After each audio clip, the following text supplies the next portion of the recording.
Bonjour à tous et bienvenue sur Tirelire Cassé. Pour aujourd'hui, un tuto qui devrait répondre à pas mal de questions que vous vous posez sûrement, à savoir comment augmenter la taille de stockage de son NAS Synology sans risquer de perdre ses données et le plus simplement possible. Alors bien évidemment, aujourd'hui l'exemple que je vais prendre, c'est pour un NAS 4B avec la particularité d'utiliser le mode RAID SHR pour Synology Hybrid RAID, qui est la technologie propriétaire de Synology. Je ne couvrirai pas les autres technologies et je ne couvrirai pas non plus les NAS qui n'auraient que 2B, parce que le plus simple c'est quand même à partir de 4B lorsque l'on utilise la redondance du SHR. Ma première recommandation, c'est de voir si vous pourriez acheter les disques durs sur le site Amazon USA. Pourquoi? Parce qu'il faut savoir qu'ici aux États-Unis, tout ce qui est support enregistré ne sont pas soumis aux mêmes taxes qu'en France, et du coup ils sont souvent beaucoup moins chers. Je vous invite donc à regarder si pour vous, avec les frais de port, ça reste intéressant ou pas, à savoir que quand j'étais en France, je le faisais très régulièrement et j'achetais quasiment toujours mes disques durs sur Amazon USA, comptez moins d'une semaine en général pour la livraison. Les disques durs que je vais utiliser aujourd'hui, ce sont des disques durs Seagate 12 Tb Iron Wolf, ce sont des disques durs prévus pour les NAS. Ils ont la particularité de tourner à 7200 tours minute. En général, c'est vrai que les disques durs NAS tournent à 5900 tours minute ou 5400 tours minute. La première chose à vérifier, c'est la compatibilité des disques durs avec votre NAS, à savoir que Synology possède une liste de compatibilité pour tous ces NAS. Attention, elle n'est pas vraiment à jour. Par exemple, moi, mes disques durs ne sont pas listés et sont pourtant parfaitement compatibles. L'autre chose à laquelle il faut faire attention, c'est la limite des volumes de partition que vous pouvez avoir. Cette limitation est due au fait que les anciennes générations de NAS Synology, jusqu'à 2 ans en arrière, étaient limitées avec des processeurs qui n'étaient pas encore 64 bits. C'est donc une limitation que vous ne pouvez pas retirer. Donc même si vous mettiez qu'un seul disque dur, par exemple de 25 Tera, par exemple, vous seriez tout de même limité à 16 Tera utilisables. Rien ne vous empêche, bien évidemment, si vous avez beaucoup d'espace de stockage, de faire plusieurs volumes. L'étape suivante, si vous êtes sûr que votre NAS supporte une haute capacité de stockage, si vous êtes sûr que les disques durs seront compatibles, c'est d'utiliser le simulateur sur le site de Synology qui est plutôt bien fait. Il vous suffit de rentrer la référence de votre NAS et ça vous permet de simuler l'espace que vous aurez en achetant des disques durs supplémentaires. Le gros avantage de la technologie RAID SHR propriétaire de chez Synology, c'est que vous pouvez vous autoriser la perte totale d'un disque dur, et c'est en fait cette technologie-là, cette protection que l'on va utiliser pour augmenter notre espace de stockage sans perdre de données. L'inconvénient, vous le voyez, c'est que on va perdre beaucoup d'espace. Par exemple, si on utilise cette configuration avec 4 disques durs de 12 Tera, vous voyez que nous avons 36 Tbits utilisables et un disque dur complet de 12 Tera qui est utilisé pour la protection et la redondance des données. Sur ma configuration actuelle, j'ai 4 disques durs de 4 Tera chacun, et comme vous le voyez, si je remplace un seul disque dur par un disque dur de 12 Tera, je ne vais pas gagner autant d'espace que ce que je peux penser. J'aurai donc au total 12 Tbits utilisables, 4 Tbits de sécurité et 8 Tbits totalement perdus et inutilisés. En rajoutant un second disque dur de 12 Tera, vous voyez, je passe à 20 Tbits utilisables et 12 Tbits qui servent à la protection, mais à ce moment-là, je n'ai quand même plus d'espace inutilisé. Dans mon cas de figure, c'était donc la solution la plus optimale pour me permettre d'augmenter l'espace de stockage. On va maintenant passer aux choses sérieuses. Je vous invite bien sûr à vous loguer sur votre NAS. La première chose à vérifier, c'est que celui-ci soit en bon état de santé. Vous voyez, là on vérifie ça à droite, tout va bien pour lui.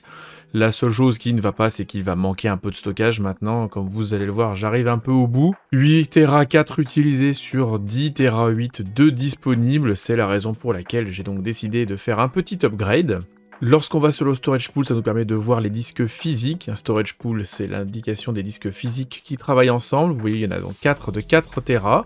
Cette partie HDD SSD est très importante parce qu'elle vous permet d'avoir pour chacun des disques durs le numéro de série. Ça vous permet, si jamais vous devez les démonter pour X ou Y raison, de vous assurer que le disque dur 1 correspond bien au disque dur 1 sur le tiroir de votre NAS. Je vous invite également toujours à numéroter au stylo feutre indélébile vos disques durs.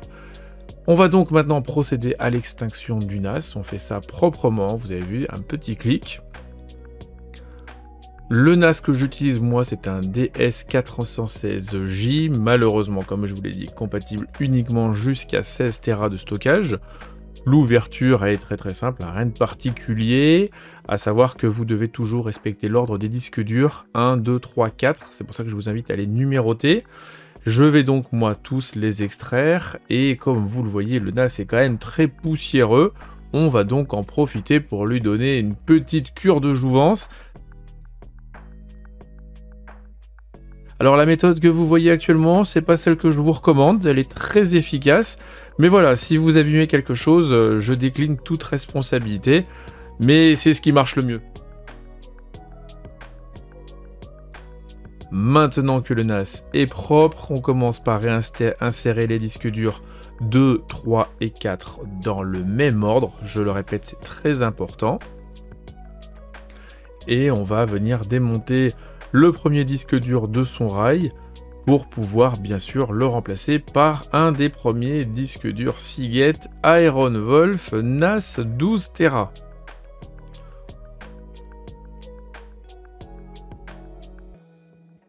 On sécurise l'ensemble avec les vis et on vient le réinsérer.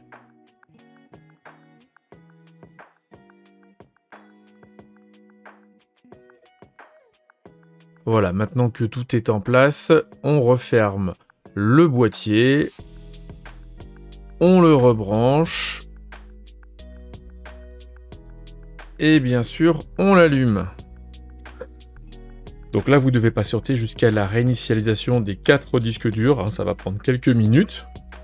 Et si tout se passe bien, vous devriez avoir votre NAS qui se met en alarme et qui vous informe par un bip mélodieux que quelque chose ne tourne pas rond. C'est exactement ce que l'on veut, donc pas de panique. De retour sur le panneau de contrôle, vous avez donc un message d'erreur qui apparaît. C'est une très bonne nouvelle. Et oui, pour une fois qu'on est content d'avoir des messages d'erreur, on en profite. Donc vous pouvez fermer cette première fenêtre qui s'affiche, on n'en a pas besoin. Nous, ce qui nous intéresse, c'est le message d'erreur. On voit qu'il y a un disque dur qui est en rouge, le disque dur numéro 1, c'est normal vu qu'on vient de le changer. On a donc un volume qui est dégradé, c'est ce que l'on souhaite. Comme je vous l'ai expliqué tout à l'heure, la technologie SHR permet d'avoir un disque dur en perte totale, et c'est donc ce système-là qu'on va utiliser pour pouvoir faire notre restauration. Vous voyez qu'il n'y a plus que 3 disques durs sur le storage pool, on va donc faire un repair. On voit que le disque dur que je viens d'insérer, on va avoir donc quasiment 11 Tera de disponible. On nous informe que bien sûr ce disque dur va être formaté, on s'en fout, de toute façon il n'y a rien dessus. Là on applique, et vous allez voir, les 3 disques durs qui restent vont permettre de restaurer tout le volume. Et maintenant, il va falloir s'armer de patience, étant donné que ça prendra, suivant bien sûr la taille disque dur, plus ou moins longtemps. Dans mon cas de figure, ça a pris quand même 8 heures. C'est variable, mais ne comptez pas à ce que ça prenne toujours moins de 6 heures.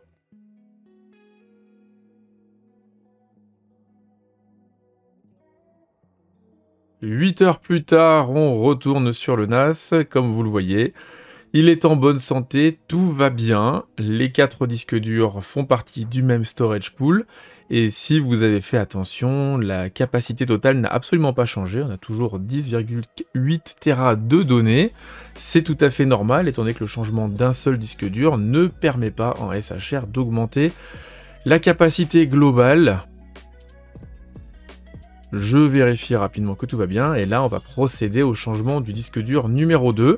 Donc on recommence la procédure, on éteint bien sûr le NAS proprement, on réouvre le boîtier, on insère le nouveau disque dur Seagate sur l'emplacement numéro 2, on redémarre, message d'alerte, tout va bien, le disque dur de nouveau, le volume est dégradé, on voit cette fois-ci que c'est le disque dur numéro 2 qui a un problème, pas de panique, on va suivre exactement la même procédure.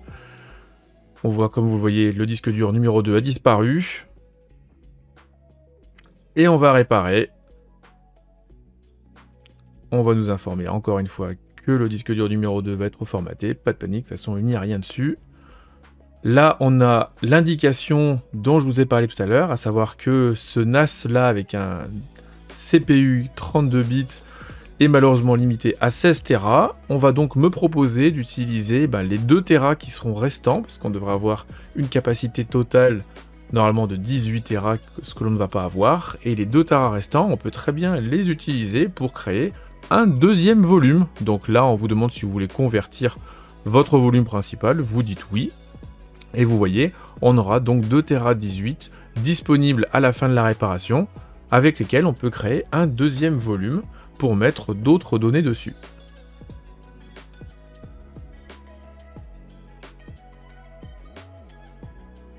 Encore une fois, la réparation va prendre environ 8 heures dans mon cas, peut-être un petit peu moins si les disques durs sont plus petits, mais comme je vous le répète, ça va prendre en général au moins 6 heures.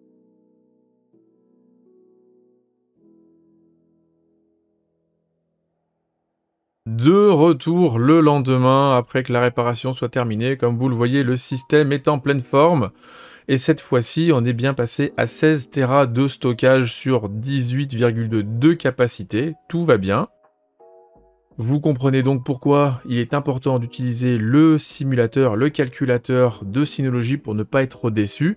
Comme vous le voyez, j'ai rajouté au total 24 Tera de disque dur, mais je n'ai obtenu que 8 Tera supplémentaires. Ce qui peut paraître peu, mais l'objectif c'est en fait d'avoir 4 disques durs identiques pour avoir une capacité de stockage maximum et une perte minimum. Ici, je vous montre la procédure si jamais vous voulez utiliser l'espace restant pour créer un nouveau volume. Dans mon cas précis, je n'en ai pas besoin, du coup je vais laisser ces 2 Tera totalement inutilisés. Voilà, je voudrais bien sûr, comme d'habitude, remercier tous les tipeurs et les Patreons.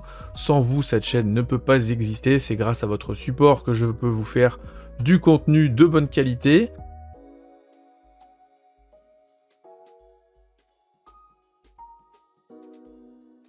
Si cette vidéo vous a plu, je vous invite bien sûr à mettre un petit pouce en haut ou un commentaire. C'est ce qui me fait le plus plaisir et c'est ce qui aide le plus la chaîne aujourd'hui.